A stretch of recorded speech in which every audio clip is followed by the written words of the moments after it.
Pete Hegseth speak from a military standpoint, but this is very all-inclusive. We're signing tremendous executive orders today that really will make us the real power in this industry, which is a big industry. Doug, why don't you go ahead? Well, thank you, President Trump. This is a huge day for the nuclear industry. Mark this day on your calendar. This is going to turn the clock back on over 50 years of over-regulation of an industry. American greatness has always come from innovation, and we were very innovative. We led post-World War II in all things nuclear, but then we've been stagnated. We've choked it with over-regulation. Today, Will is going to walk us through a series of 4 executive orders. Each of these help attack separate issues that have held back this industry. And with us today, we've got a number of CEOs from the industry representing some of our largest nuclear providers, but also a big change. This is a time when capital and competition has finally come to this industry. We've got venture capital, we've got startups coming into all aspects of small modular nuclear, and we've also got an EO that's talking about the importance of us having a secure supply chain of being able to get that fuel load here in the United States as opposed from foreign sources. This has impacts on national security, on our defense, and again, President Trump here today has committed to energy dominance. And part of that energy dominance is that we've got enough electricity to win the AI arms race with China. What we do in the next 5 years related to electricity is going to determine the next 50, because this is the first time in history where electricity can be translated into intelligence. And we need that intelligence for every aspect of our economy, but also for defense. Pete Hegseth in the Department of Defense has been a key part of this, and this is going to help us make sure that we're providing the defense we need, where we need that AI, need the electricity, but also to secure our bases here at home and around the world. Secretary? Sure, I'll just add to that before going to Will. Energy security is national security. If we don't have reliable energy for our basing, for our troops, whether forward deployed or domestically, we're vulnerable. So by having small modular nuclear capabilities, which are rapidly being fielded, that we can use on our bases here and around the world, we're creating an environment where if things happen elsewhere, the military can be relied upon. Also, we're including artificial intelligence into everything we do. If we don't, we're not fast enough. We're not keeping up with adversaries. You need the energy to fuel it. Nuclear is a huge part of that, modular or otherwise. So we're going to have the lights on and AI operating when others do not, faster than everybody else because of nuclear capability. So this is a big game changer for us as well. And we're also talking about the big plants, the very, very big, the biggest. We're going to be doing them also, but we're going to start off a little bit. I think the focus today is the smaller module, but included in this group, we're also doing big plants where needed. They won't be needed too much, but they'll literally be able to do it in an entire state. And you've read a lot about cost overruns in a couple of states that were pretty significant, but we're not going to have cost overruns. And the technology's come a long way, both in safety and cost and everything else. Would a couple of you guys like to talk about your companies, and you want to say anything? Joe, why don't you kick it off? Sure. My name's Joe Dominguez. I run Constellation Energy. We have about 25% of the nation's fleet. We're the largest publicly traded nuclear company in the world. We're in the middle of a merger with Calpine, and once completed, we will be the largest electric producing company in the world. About enough power to produce, to cover all of Mexico, actually. I didn't know that. When we talked, you were so modest. I can't believe it. That's normally not said about me, Mr. President. I'm very impressed. Go ahead. So you think it's got a great future? Yeah, well, absolutely we do. And the big change here is not only the technology has come around, but we have some of the largest companies in the world, the hyperscalers, who need this energy for AI, who are now working with us to fund the development and construction of the next generation nuclear. Nuclear is a 24/7 resource. These data centers run 24/7. Some of them will cost $200–300 billion, and they want to run them all of the time. So we can't use intermittent resources. We need something that's always on, 24/7, and nothing does that better than nuclear. The problem in the industry has historically been regulatory delay. Mr. President, you know this because you're the best at building big things. Delay in regulations and permitting will absolutely kill you Because if you can't get the plant on, you can't get revenue, and the interest costs are horrible. We're wasting too much time on permitting, and we're answering silly questions, not the important ones. For example, let me give you an example. In 3 places in this country, we're trying to license new reactors at sites that already have reactors. Yet I have to spend $35 billion at each site just for the NRC to do an analysis that says this is a good place for nuclear. Well, guess what? We've been running nuclear in that community for 4 decades. Why are we even asking that question? I'd rather spend that $35 million, 3 times $105 million, perfecting the design, start building the foundation, and getting going. We need to do this for America. Are we doing something about the regulatory in here? Oh, yes, sir. You are, Because sir. that's going to be a big With the factor. signature. Yes, sir. That issue I just described will be addressed in this EO and many other issues that we don't have time with the president to But cover you say it's today. very, we've contemplated just about everything.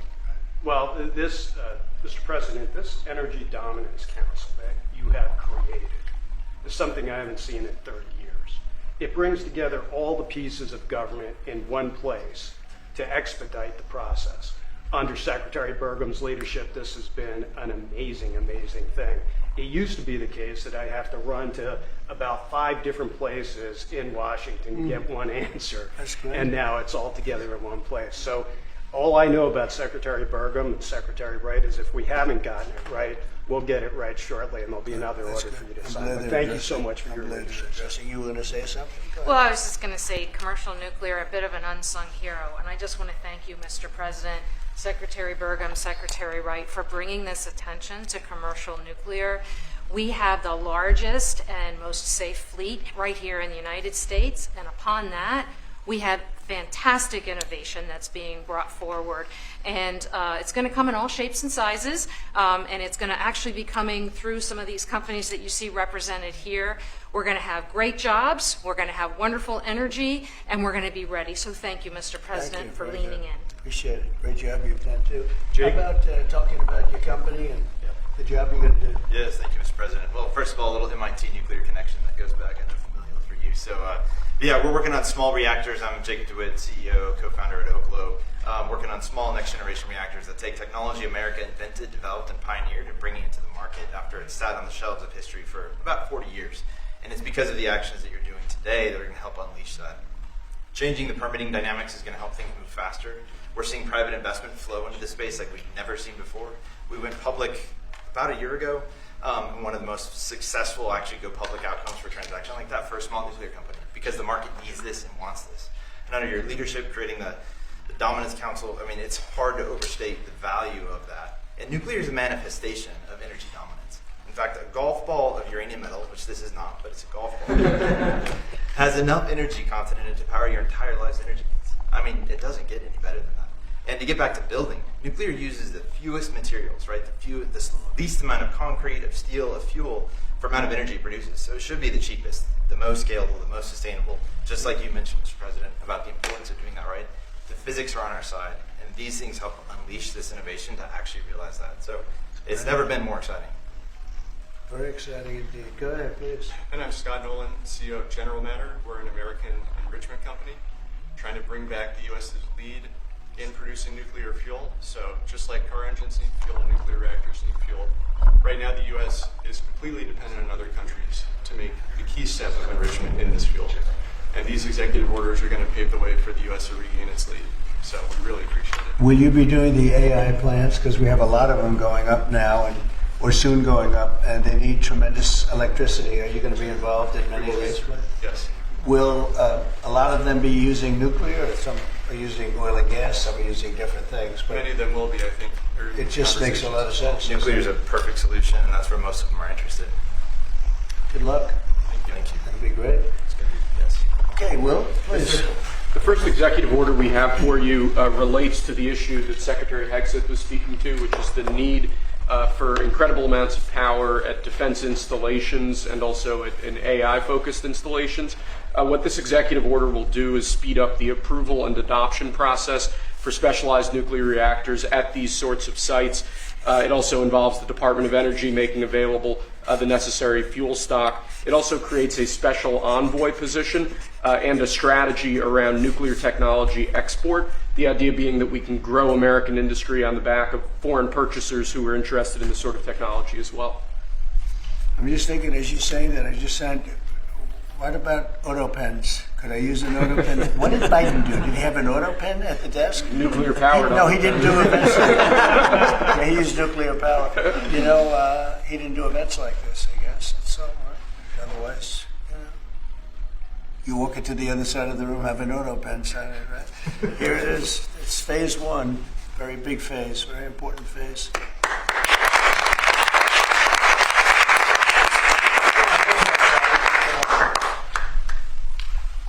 Sir, this next executive order is intended to reform the Nuclear Regulatory Commission. You heard a few of the people here speak about the complex regulatory processes that have really held the nuclear industry back.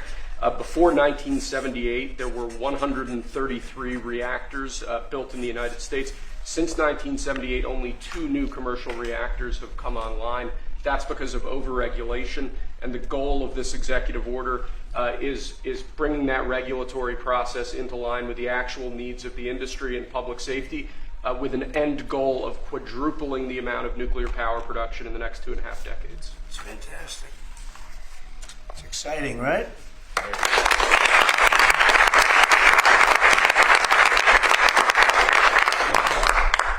There you go. This next executive order relates to nuclear reactor testing, sir. The degree of overregulation and governmental inaction in this space in particular has had the effect of throttling development of new, highly modernized nuclear reactors that could really revolutionize the field of nuclear power generation. So this executive order, it orders a revised regulatory process to speed this whole process while preserving, obviously, core safety concerns. It also creates a new pilot program with an expectation that we will have 3 new experimental reactors online by July 4th next year. It's amazing. That's exciting.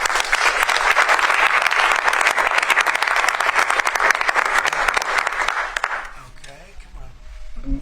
Lastly, sir, we have an executive order on reinvigorating the nuclear industrial base. There are a number of core issues here, including the issue with fuel feedstock that one of the speakers mentioned before.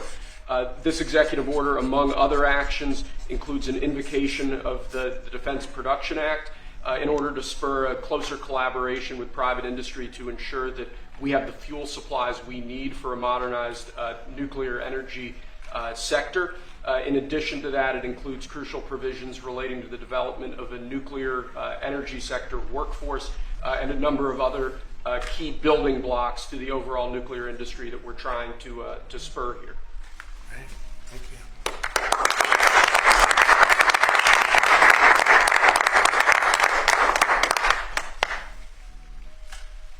We have one more for you here, sir. This doesn't directly relate to nuclear energy, but it's on a similar subject. This executive order is entitled Restoring Gold Standard Science. One of the issues that we've had in recent decades is that government policy has been made on the back of junk science, scientific studies and findings that have included conflicts of interest or scientific misconduct.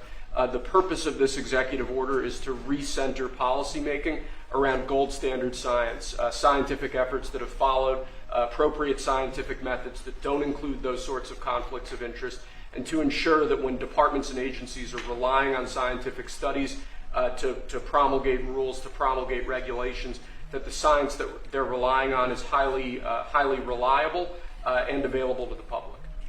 He did a very good job. He did. How many people here could have done that? I don't know. I think a lot. Thanks. Good job, Will. Thank you, Mr. President.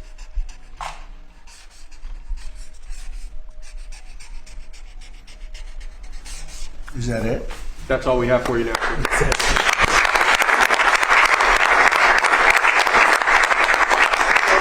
Do you have any questions for these brilliant people? They are brilliant people, actually. Mr. President, on nuclear, sir, a lot of the concern over the years that's held the nuclear industry back is about safety.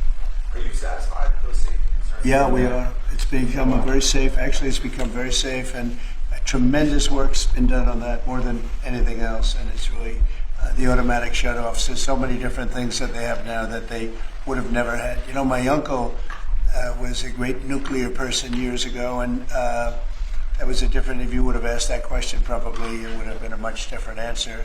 But they have tremendous shut-off power and other powers that, and very redundant, as I understand it, like at a level that nobody's ever seen before. So it's safe. And we're going to do a lot of the small ones, and we're going to do some of the big ones. But yeah, very safe and clean. Let's keep it on this for a little while. Let's keep it on the nuclear, and then if you want to ask something else, which you might, we'll do that. On nuclear, Mr. President. Yeah, please. What do you say to folks who are concerned that speeding up licensing or even doing fuel processing raises safety and proliferation? Yeah, we're going to get it very fast, and we're going to get it very safe, and we're going to get the people in and out, and they're going to do plants. In many cases, they'll do 3 or 4 smaller ones and put them together. That's what France has done. France has done a good job of this for years, and they, as I understand it, they had basically one plan, and if they needed more, they'd do 3 or 4 or 5 of them. I don't know, we have to go that far, but you know, there's something about building one big one. But we'll build the big ones too. We're going to have, I think I would say we'll be second to none, because we're starting very strong. But it's time. It's time for nuclear, and we're going to do it very big. Yeah, please. Mr. President, what about the European Union? You said that negotiations are going nowhere. Where are the kind of points where they're slow moving? I've been saying to everybody, they've treated us very badly over the years. It was formed in order to hurt the United States, in order to take advantage of the United States, and they've done that. We have a big deficit with them. They sell millions and millions of cars, as you know, Mercedes and BMW and Volkswagen and many others, and we were restricted from selling cars into the European Union, which is not nice. And I just said it's time that we play the game the way I know how to play the game. You know, they've taken advantage of other people representing this country, and they're not going to do that any longer. Yeah. Mr. President, you are a deal maker, deal breaker. What are you hoping to achieve with a 50%?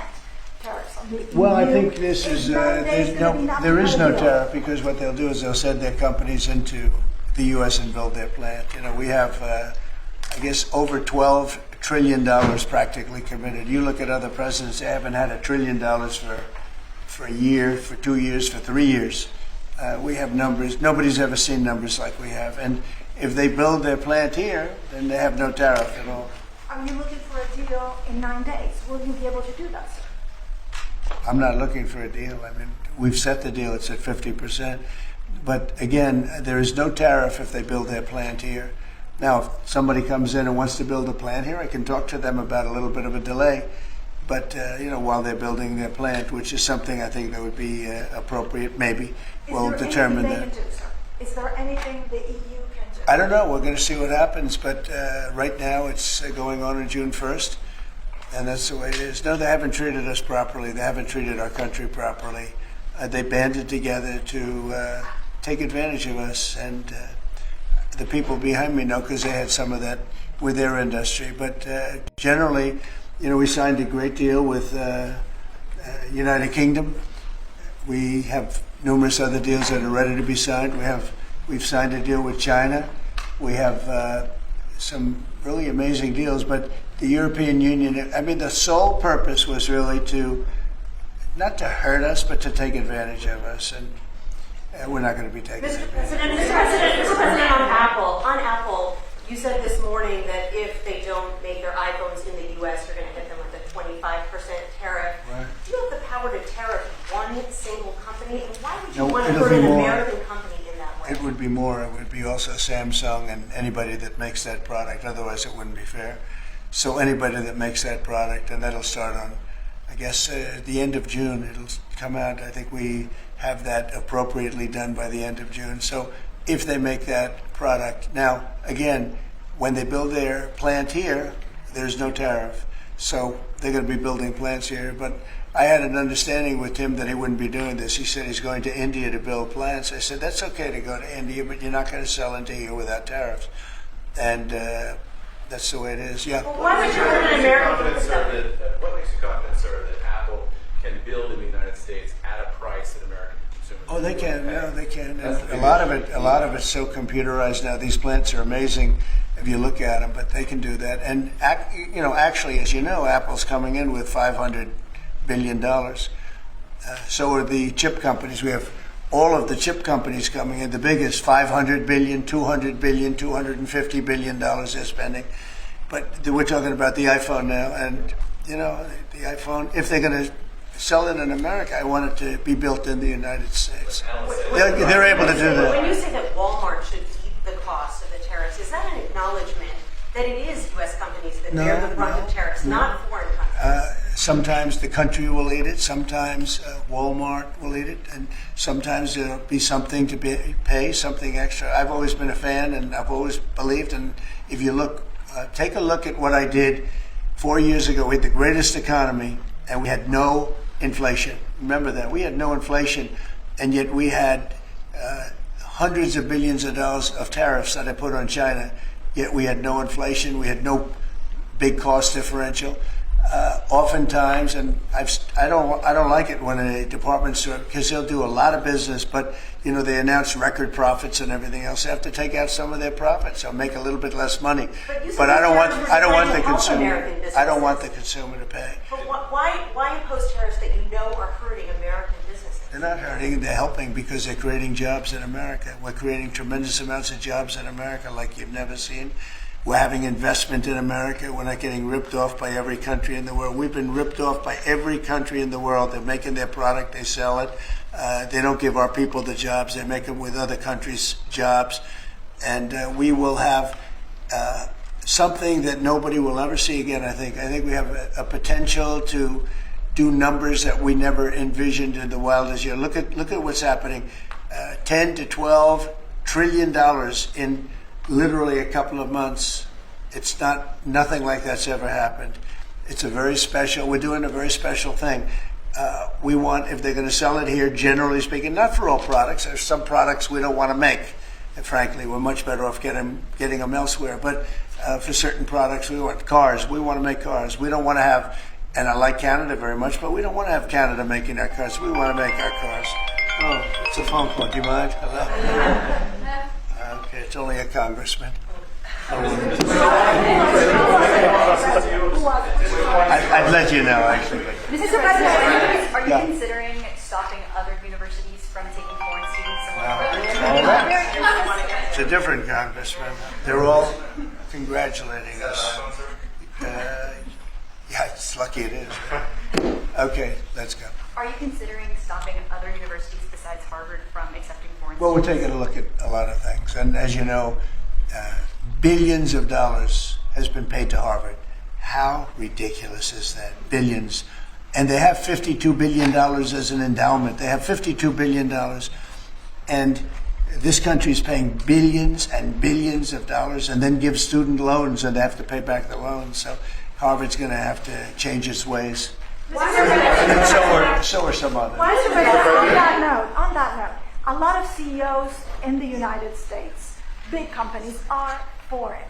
What is that going to do? I'm fine with that. No, I'm fine with that. Competitive- No, competitive we want how- to do that. We're actually going to be doing something in the near future that's going to make it possible for people to come into this country and come in and have a road toward citizenship. And I think it'll be very exciting. But it's too soon to speak. You don't think that banning students? The best and brightest from around the world to I do. come to Harvard? I do, but a lot of the people need remedial math. Did you see that?